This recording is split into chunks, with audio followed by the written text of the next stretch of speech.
Welcome to another war game review, a solitaire war game review from theplayersaid.com. My name is Grant. If you've seen my playthrough of this game, and I'll have to remind Alexander to publish the playthrough first before he does the review, you will see that the game I did as that playthrough, I had a significant triumph with 8 victory points. I did as well as I've ever done, better than I've ever done. Almost everything went my way, with the exception of 3 or 4 really bad turns. I made a couple minor mistakes. I forgot a couple of times that I had this disorder marker in Paris. Doesn't end the game, but it does reduce your republic.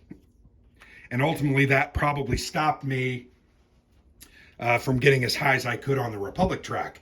But all that being said, I still did very, very well. So what is Levee and Masse?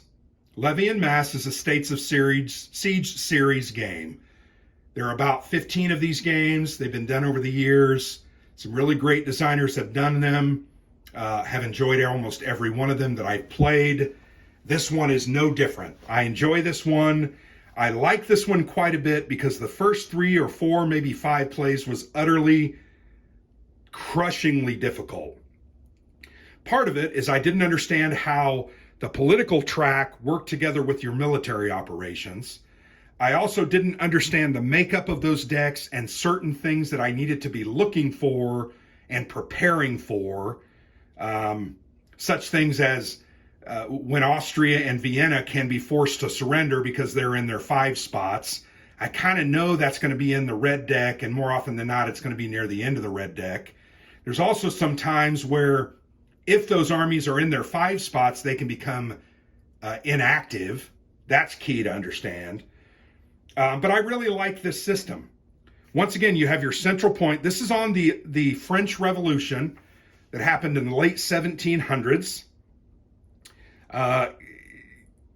During the Age of Enlightenment, the American Revolution is going on.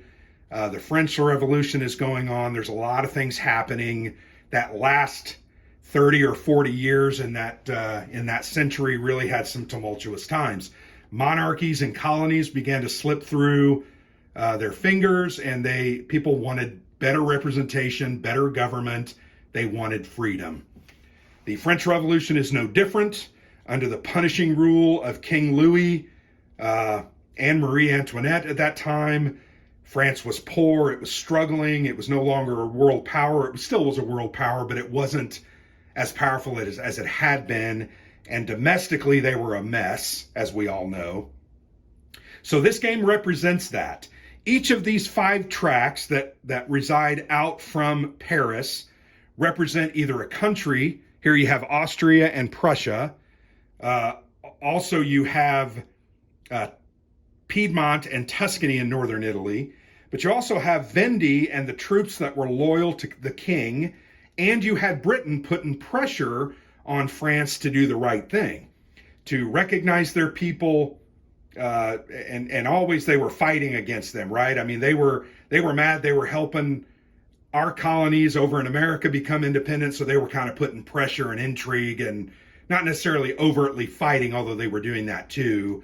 But there was just a lot of going back and forth. So each of these tracks represents something like that. So what's going to happen is these activation cards, and there's about 50 of these in the game, and there are 3 separate decks. You'll notice these are blue, these are white, and then the final deck is red. Let me just show you a prime example. Actually, that's not a good example. The first card of the game, not a good example to show. How do these cards work? So when you draw a card, this is your entire turn. There are 3 different segments to the turn: military, political, and social. Military are the tracks that are besieging Paris. They will be activated based on these symbols shown here on the card. You can see this is Prussia, Piedmont, and Vendee. So if this card was drawn, Prussia, and they're not on the board because I destroyed them, they're going to advance from this box to this box. They can advance anywhere. Piedmont is also going to advance 1 space closer to Paris, and Vendee also will close in on Paris. Sometimes there will be one activation, sometimes there could be 3 or 4. Sometimes there will be events there that say, hey, if you forego any political actions this turn, you can take one extra turn. Or if you attack Vindy, you can attack for free. If you fail, they move one forward. If you succeed, they move back, and it doesn't cost an action. So those are the kind of things you're going to do in the military. The military is specifically tied to the French Army track. The French Army is either supporting King Louis and his troops, or they're leaning and have more Republican sympathies based on what's going on with Napoleon and despotism, and whether or not the republics are doing well. You're going to gain modifiers. Sometimes the cards will say modifiers like +1 military. You're going to move this up and down each turn, and it's going to be reset at the end of the turn. And that's what's going to give you an advantage during the turn when you do military actions. I can tell you a +1 or a +2, when you're rolling dice trying to get a 4, you have to actually roll higher than this. You need a 5 or a 6, or a 4, 5, or a 6. With a +1 or +2, you almost never fail. With a -1 or a -2, you most definitely fail a lot. The next phase is political. There is the political track here. These represent the 3 competing factions for control of the Republic. You've got the monarchy, King Louis. You've got despotism, Napoleon. You can see the marker. It has a big N on there in the imperial laurels. There's no pretending that that's not Napoleon. In fact, it refers to him in the cards multiple times. He also is a part of the expansion. The Republic is how the new democratic ideals are being formed and whether they are doing well or not. These range from values of -1 up to 5. When you take a political action, you're identifying this. I'm going to attack despotism. They're in the 3 box. I have to roll greater than a 3, so a 4, 5, or a 6, I will succeed. I rolled a 2, I failed. If I succeed, they're going to be pushed back 1. Conversely, though, on the Republic track, I'm going to also have to roll higher than a 2 here. I don't have any positive markers, so I get a 4. I rolled higher, I'm increased their value. That never decreases unless a card tells it to decrease. Here it says Republic will increase +1 anyway before you even take any actions. So the political actions are very important. Why are they important? Well, these plus and minus modifiers to these military actions are extremely key. If you don't get +1 or +2, it's very challenging to defeat these big armies. So you've got to manipulate this to control it. You're going to get a +1 every time the Republic marker is higher on the political track than monarchy. You don't care about despotism and how that affects your +1 modifiers. So you got to keep it that way the entire game. When you start, it's going to be at a 4. You're going to be at -1, and you have to get up and knock it down so that you can gain a +1 military modifier. You're also, if the Republic is ever ending a turn in the -1 spot, you're going to fail and the game will end in a defeat. I've never lost that way. I don't even actually know how that could happen, but I guess it could. So understanding how this affects the game state is very important, but also connecting this to the end game result is also very important. If you watched my playthrough, you'll notice that when the monarchy and the despotism are lower on those tracks and Republic is high, you're going to gain positive victory points for that. You're going to get like 12 victory points for being there. I think it's actually 3, so I could get 15. Then I'm going to subtract a number times, I think despotism is ×4, monarchy is ×5. So despotism, 3 times a 4 is 12. I would subtract 12 points. Monarchy in this position at -5 is actually going to be a positive. So if I can get those down into the negatives, man, that's going to give me a lot of victory points. And that's going to be a significant way that you score victory points, which ultimately leads to a victory. Here is the, you compare your number to the following. Anything 1 plus VP is a significant triumph. I've been as low as -25. And that's a significant, well, it says minor defeat. There's 3 different ways that you can win the game. At -15, you still have a minor victory, but it doesn't feel good because the Republic really struggles. So there's just a lot of different, there's like a scale, and trying to understand how that scale connects to this is very important.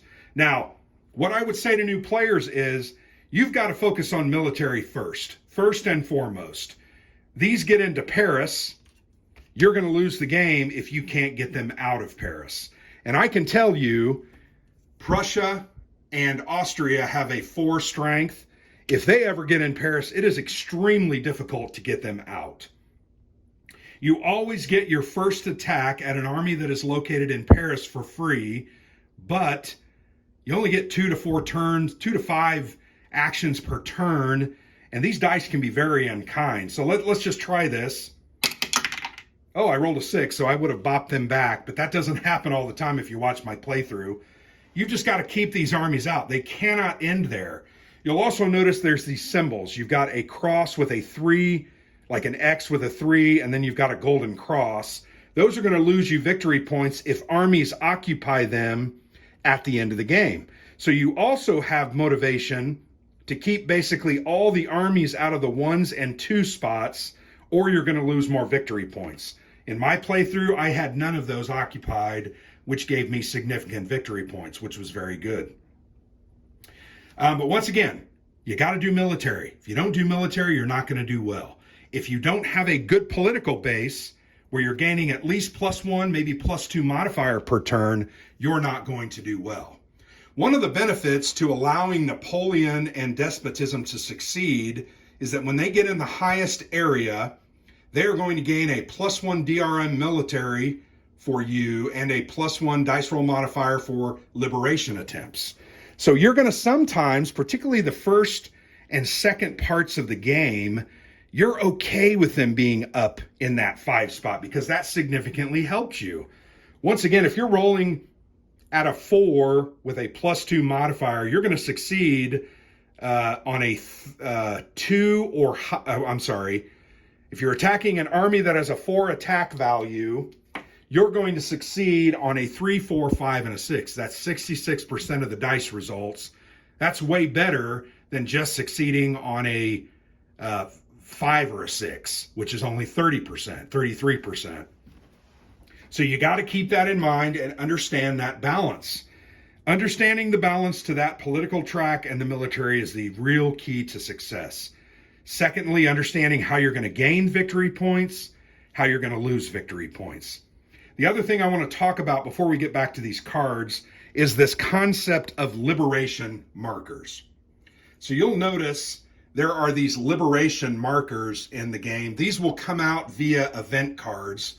When those markers come, or those cards came out, you put these liberation markers into your holding box. You have to use one of your actions, your scarce actions, I might add, to try to place these liberation markers in these round spots. You can't put them in square spots. You can only put them in round spots.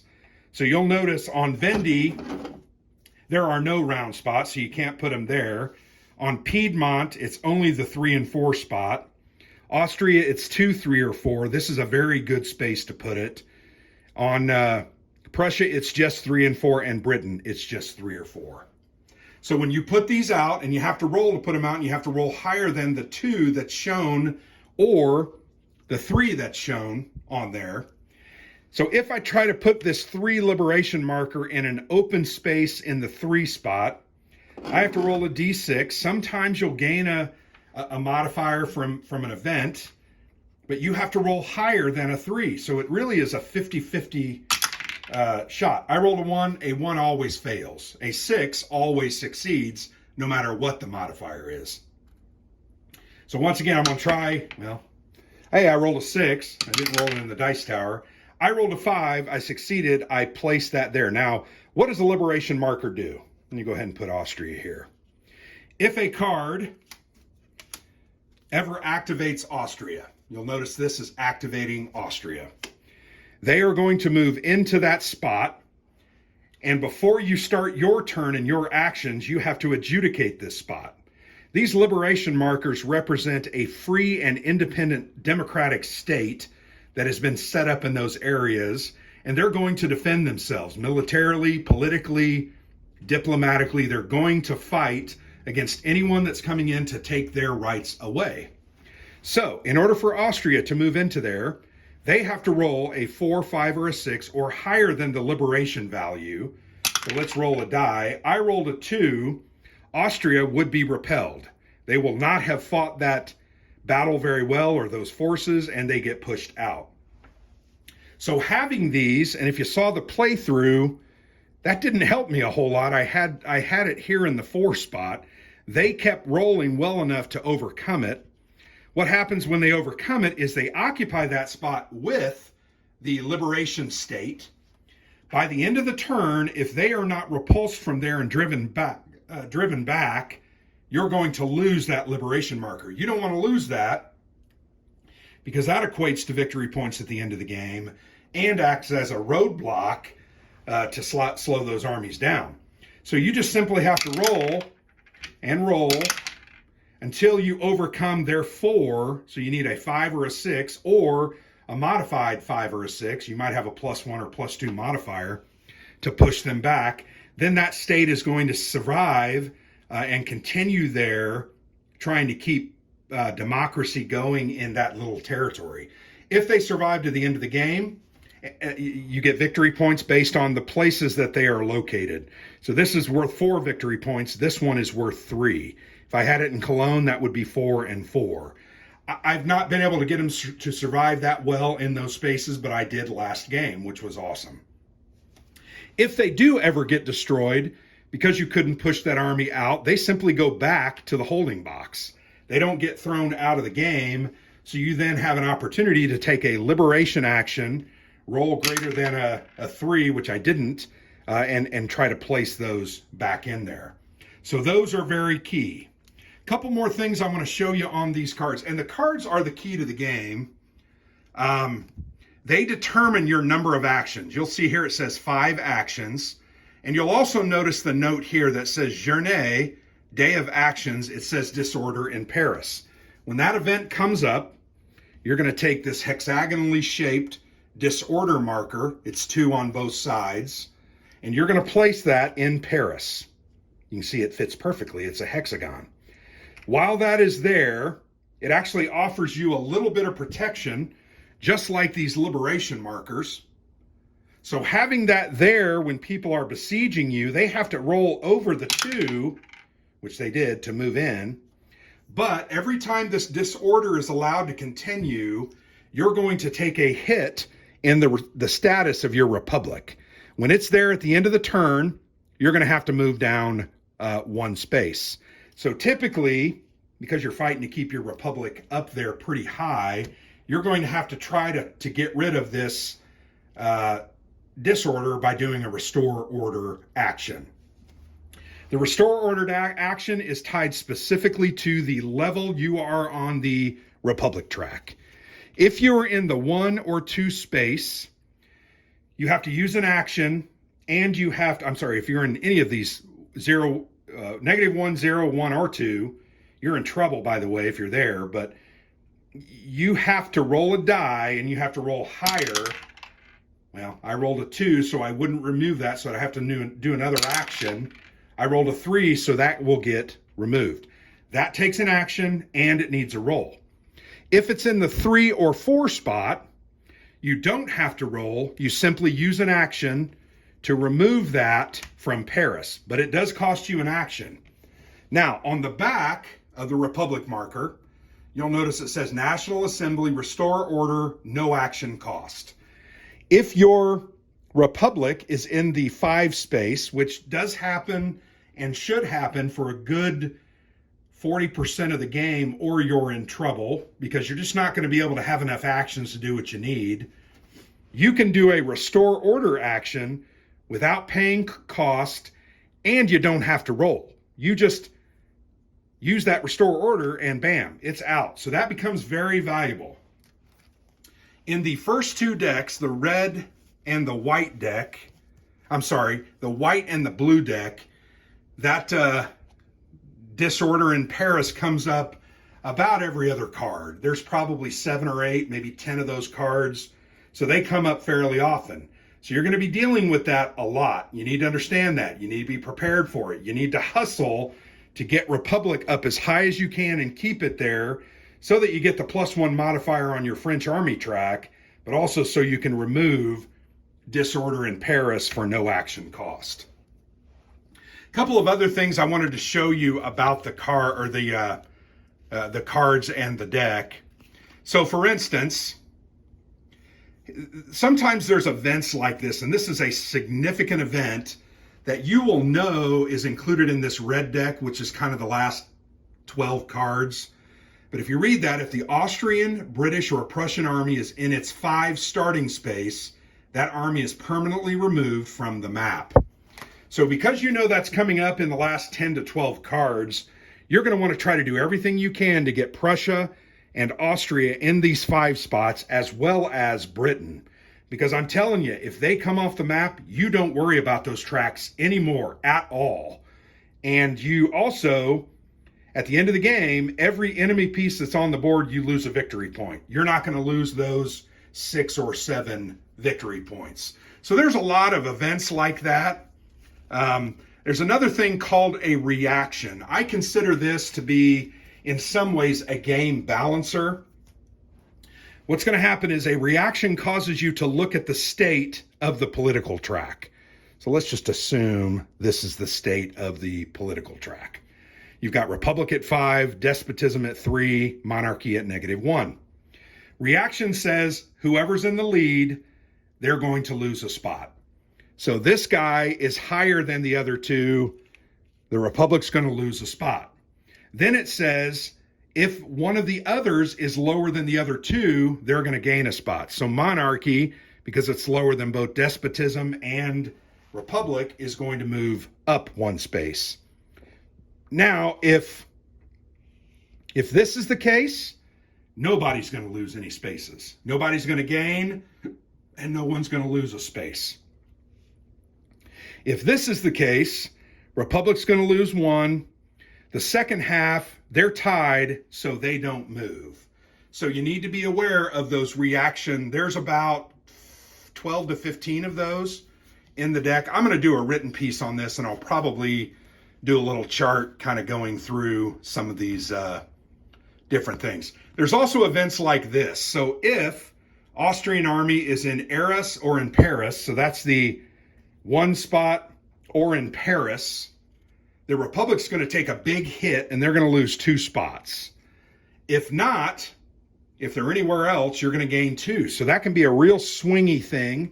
You're going to need to be aware that there are cards like that in the deck.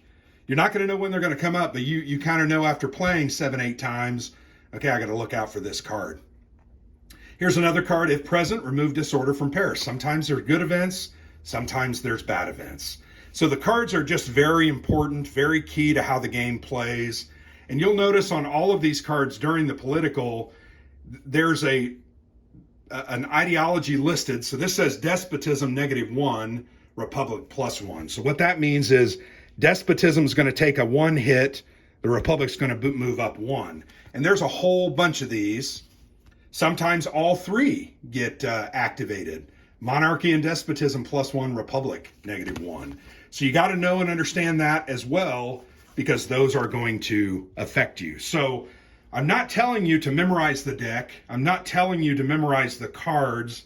I'm telling you to try to remember there are certain types and different types of cards that will either help or hinder you, and you need to be aware of those. The game is very interesting. I like it. There's a lot of moving parts. Once you play it a couple of times, though, it all comes pretty clear, and you're able to play it with only making the occasional mistake. If you watched my playthrough, the biggest mistake I made was forgetting that I had Disorder in Paris, even though I just placed it. Also, I think another mistake I made was I attacked England or Britain when they were in the 4 spot, which means they're at sea. If I wanted to attack there and move them back, I actually have to attack the British Navy. It's called a naval action, and they have a higher attack value of a 4 as compared to a 3 for Britain. If they're in that space, you have to attack there to attack them. If they're down here in the 2 and the 1 spot, they are being covered by this. You can still attack them if you attack the boats and defeat the boats. Oh, and by the way, your military French Army track doesn't help their modifiers at all because it's a naval action. If you win and defeat that boat, they're going to be moved 2 spots back. So that can be a very big risk that is worth taking. I recommend using that in certain times when it makes sense. A couple of more things. Graphically, the map is, I think, very good. I think it's clear. There's interesting boxes, draw pile, discard pile. You have the military track, your holding box where you're going to keep pieces. The tracks are very well done. They're large. They have good font. I will say they probably did this on purpose, but despotism is misspelled. Unless that's a French spelling. I guess that's something I didn't consider. And maybe I'm a fool. Maybe I'm making a fool of myself, but that's okay. There's also some reminders about naval action here on the board. Here is a reminder about when an army enters Paris, you get a to the barricades action, which is a 1 free attack. This is a reminder with some text here about the French Army track and how it works. And as all good solitaire games should have, this has a very, very good sequence of play listed here, so you can just follow. You can just follow along. I think my first game, I followed the rule book pretty cleanly and was able to play it. And then once I learned the rules and understood the different aspects, I didn't have to worry about using the rule book. There's also a nice terrain key to describe the different spaces. These are French spaces. You have army starting spaces. Non-French spaces are the circles. And then the Paris space is the only big hexagon. The other ones are hexagons, but the only big hexagon. So graphically, the map is very well done. The art is fantastic. I think I probably didn't show you the box art early. The box is great. It's a 2-inch box. It also has a built-in tray. I'll show you that here in just a second, which I think is a very cool feature. This is becoming very standard for Worthington Publishing's games. It's a formed tray that you can keep the different cards and the different pieces in. So production-wise, this game is really nice. Cards are really thick, linen finished. The pieces are very nice. The only thing I would say, I've played this game 9 times and you can start to see some wear on the edge of that counter. I don't think that's unreasonable. If it had started doing that after only 1 play, maybe I would have a problem. The map is hard mounted, very nice. Rulebook is full color, very well organized. There is not an index, which I always like it when rulebooks have an index, but it's very well illustrated. I feel like you can find things that you need to quickly just by looking for the pictures of that counter. Now, one thing that I did not play in my game, there are a lot of different optional rules. You can add in some extra attack type things. You can also play with the, I think it's the 12 card expansion. You'll notice this card says expansion here on the side. There are 2 blue, which is the first deck. You've got 1, 2, 3, 4, 5, 6, 7 white, and then 2 red. These are optional. You can put them in. Some of the things that they add, you'll notice this one adds in a Spain marker. And that Spain marker is an additional marker that will move and be activated. It is really annoying, though. So I have not played with that very often. I find it to be more annoying than anything. They also provide a couple of Russian counters. These counters will also come out via these event cards. They'll be placed in specific spots, and they are a static defense. If you don't remove these, they will give you negative victory points at the end of the game. They do balance it, though. They throw in a third liberation marker. So if you play the expansion that's 12 additional cards, they give you an additional liberation marker to help. I played my first 2 games with the expansion, quickly gave up because it was extremely difficult. In fact, it was somewhat soul-crushingly difficult. Still, the game was fun. Even when I lost in the first deck after 8 or 10 cards, I had a good time. But sometimes we want to win a game, so you want to back that off. Now, I feel like at this point, I'm going to start putting those back in because I feel like I understand the game mechanics, the game strategies, what I'm trying to do. I would want to throw those cards in now to kind of shake it up, add a little more difficulty. But there are some other optional rules that just will add difficulty. So keep in mind that is the expansion kit that is found in the rules. I recommend it, but give the base game a play first and get used to it before you go a little bit harder. One other thing I wanted to say about the graphic design. I don't know if you can see here the discard pile. That is a guillotine. Now, it's not gratuitous. There's no blood or heads, but I do find it very interesting that you play this card and then it goes into the discard pile, which is a guillotine. I think that's kind of a nice touch. We all know the French Revolution was definitely bloody. So that is a look at Levee and Masse. Where do I rank this one among some of the other States of Siege series games? I'll first start with the deluxeified versions that have kind of come out over the past couple of years, including Keep Up the Fire, Soviet Dawn, Malta Besieged, and now this one. They also deluxeified in Magnificent Style. It's not a States of Siege series games. So of those 4, I'm going to have to say this is my favorite. I think John did a great job with this one. I also really liked Keep Up the Fire. That's also by John Welch. Those 2 are probably my favorite ones of the new deluxeified. Soviet Dawn is very damn good, though. It has a lot of neat gamey mechanics, a lot more rolling of dice to get some benefits that are either temporary, one-time use, or permanent. I really enjoy that. Anytime you can make a game like this historical, but with some gaminess and some chance, I kind of like that. But I'm going to say this is one of my favorites. I've really enjoyed this. I've been playing it now pretty solid for about 3 weeks. I played it 9 times in those 3 weeks. Definitely not going to put it away. I will put it away kind of temporarily as I work on some other games, but really enjoyed this, had a good time with it. I would say it's very good. You're also going to spend $75 for this game, but it's going to be worth it. High production value, good components, well done rule book, some really good art. Looks great on the shelf, by the way.